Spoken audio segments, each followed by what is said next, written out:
This is a video card. I just wanted to show you what one looks like and remind you we're not putting a video card in this computer. Why not? Well, two reasons. Number one, because the Intel processor that we put in has a video chip on it. The video processing chip that's on the Core i5 chip that we're putting in there is not the best, but it's plenty for the purpose of this computer, which is to be a work computer. I'm not going to be doing any 3D gaming. I just wanted to show you this video card. If you're going to put a video card in there, then the video card goes in one of these three slots on the motherboard right here. I would probably just put it in this one.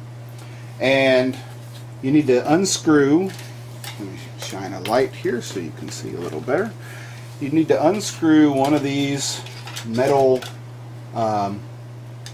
plates right here and remove this little metal slat. That's what lets the video card poke through the back so that you can hook your monitors into it. With a video card, with most video cards these days, just something I wanted to mention, once you insert it into the slot here, it's not going to work unless you also plug a power cord into the end. So we're not going to be using this particular power cord. I just wanted to show you what it looks like. It's right here. It's got little 6 pins on it. And if we were using a video card, you would just plug that in right there in the end and it clicks in.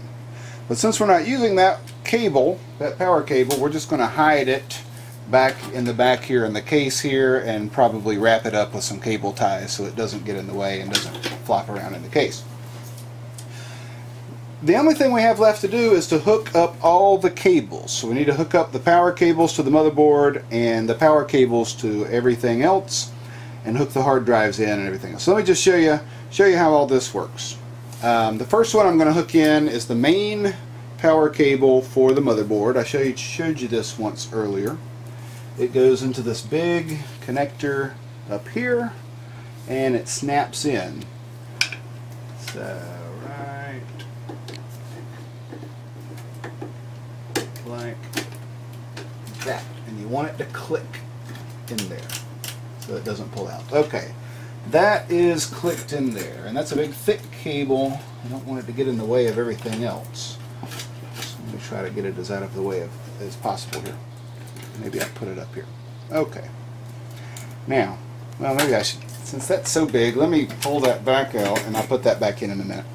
Other thing we need to do is hook these power cables for our fans into the 3 fan power cable outlets that we have, and so there's one here, one. So this fan only has 3 holes, and the power couplings on the motherboard have 4 pins. We're just going to use 3 of the 4 pins, and it'll only go on there one way. Let's see, here's another one. I'm going to hook in right over here. And then the 3rd fan hooks in right down here.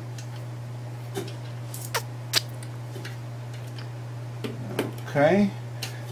Now, the next thing I'll do is this USB 3.0 connector, remember that we put up there? It's got this really thick cable with a lot of pins. There's only one place on the motherboard it'll go, and that's this little blue block right here.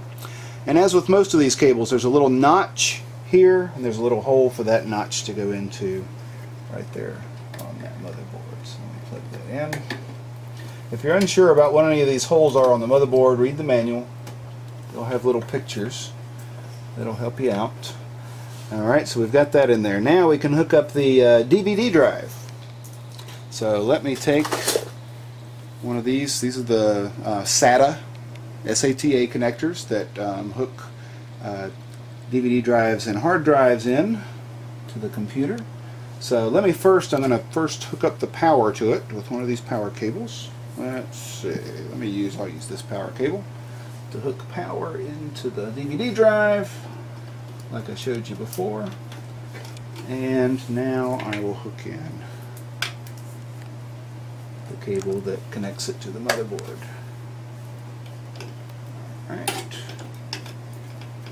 You want to thread these cables so that they are have the least snakiness to them as possible, but it's difficult. Sometimes we hook that in back there. So these are the little slots where the hard drives and DVD drives hook in. Now, same thing for the hard drives. What I found out on my motherboard is these white connectors down here are faster. They're 6.0. These ones up here are called the 3.0 connectors. They're a little slower. So I'm going to hook the hard drives into the faster connection here. DVD drives don't need that fast of a connection. They're just not that fast to begin with. So let me hook these in here.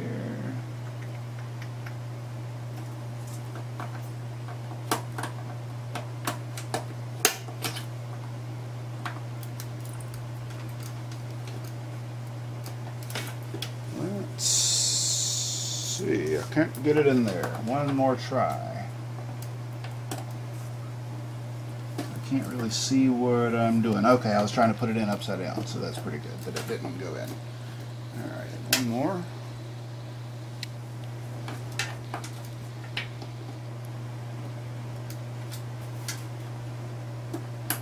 There we go. I like these connectors because they pop in there. And again, before I hook these into the hard drives, I'm going to put in the power connectors. It's just a little bit easier to do the power first because they're further. Those connections are a little bit further back. So put those on there.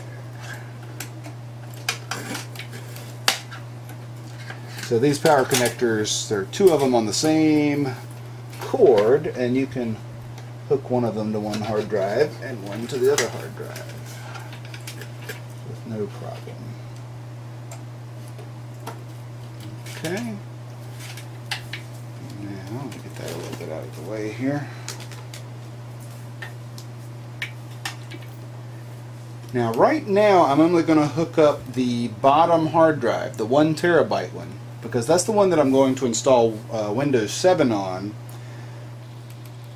And so, just to make sure I don't get confused, I'm going to wait to hook up that 2 terabyte drive until after I've installed Windows, and there's no harm in doing that.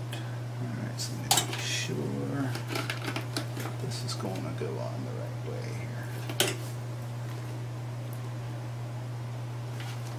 Alright, I had it upside down again. So again, these cords are shaped like an L, and they only go on one way. So I have that hard drive hooked up, the DVD drive hooked up, we have the USB 3.0 header hooked up, and we have our fans hooked up. The only thing left is to do two things. And I'm going to do this off camera. You have all these little wires that go on little tiny holes on the motherboard for the power switch, the reset switch, the hard drive light. This is going to take a while to find where they go. I'll do that off camera. And then I will hook in the main power connector, and then we'll be ready to hit the power switch and see what happens. So we'll be back in a few minutes.